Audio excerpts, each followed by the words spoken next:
So I've popped off the nail or the shingle from its nails holding it in place.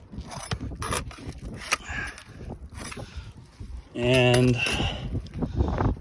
you can see that with the nails removed, you still cannot remove this shingle. And that is because the nails on the shingle above drive through in the shingle below, and you can see right here. So I'm going to have to pop the shingle above off of its nails in order to remove the shingle below, thus causing damage to this shingle and requiring it to be sealed back down.